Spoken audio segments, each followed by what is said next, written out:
In part 2 of section 14, we're going to be looking more closely at the idea of the rational zero. In the previous portion of the section, we saw that a zero can be qualified as either rational, irrational, or complex. But it is certainly the rational zeros that are the quote-unquote nicest of the types of zeros that we can encounter. Those are going to be your integers and your proper and improper fractions.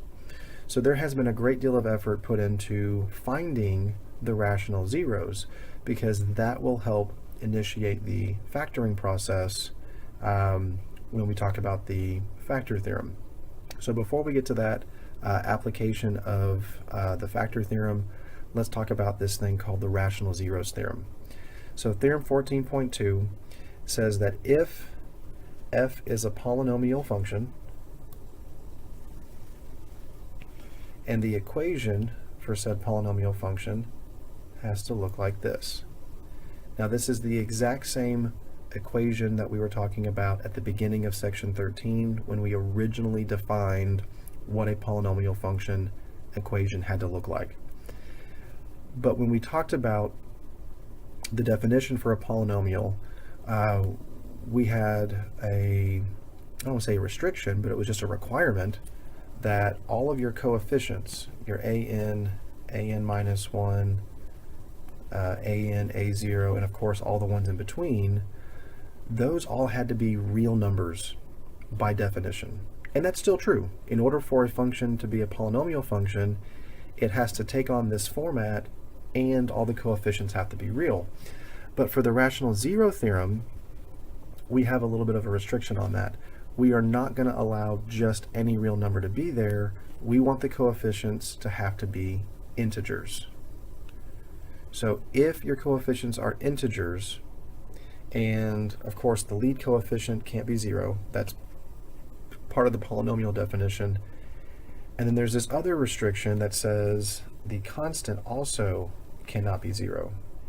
So if all of these conditions are satisfied, then every single rational zero has the form P over Q. Now P over Q is the definition for a rational number.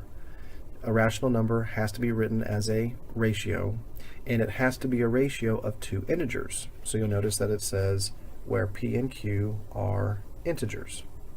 So that part is the definition for a rational number, but the way that we create the potential rational numbers for our function is what this theorem is really describing. It says P has to be a factor of a0, where a0 represents the constant, and then Q has to be a factor of an, where an represents your leading coefficient.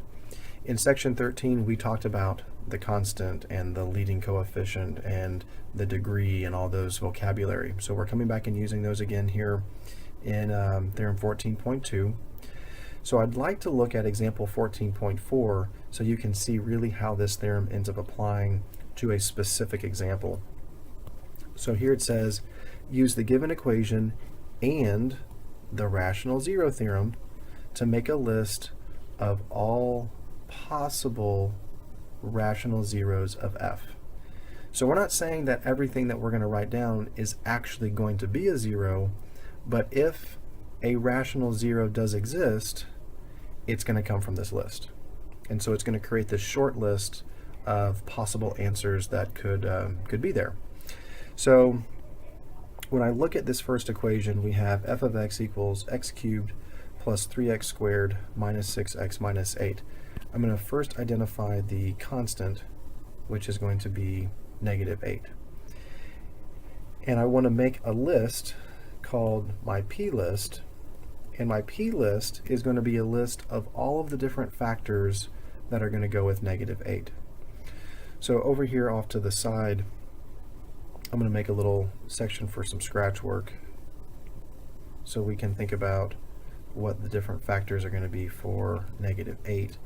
So I could certainly take 1 times negative 8. We could also have -1 times +8.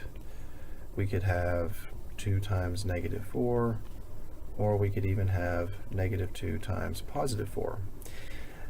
And I'm only going to use integers with this because it talks about using integer coefficients in the rational zero theorem. So that also applies to the way that we create our factors here. So if I take that list and try to simplify it and compile it down, I can write it like this: ±1, ±2, ±4, as well as ±8. So that becomes my P list. The Q list is the next list that we want to go for, and that is going to be based off of the leading coefficient. Your leading coefficient is +1. So again, back over here on the scratch work, I can see what would be the factors for 1. Well, first obvious choice I think is 1 times 1. And then the other choice that sometimes gets forgotten would be -1 times -1. Those would be the only pairs of integers that we could use to be factors of +1. And then if I write that down more concisely, I would just say ±1. So what we're going to do is we're going to create a list of every conceivable combination of P divided by Q using the list that we've created. And it is going to be a little long, but we do have some space here to be able to do that. So I'm going to start with the Q value of 1. So that means Q value of 1, I have 1 as the denominator. Then I'm going to go to the list of different P values, and I'm going to start with +1 there as well. So I get the ratio 1/1. That's one combination. And then I'm going to go to -1 for P, but I'm going to stick with 1 for Q.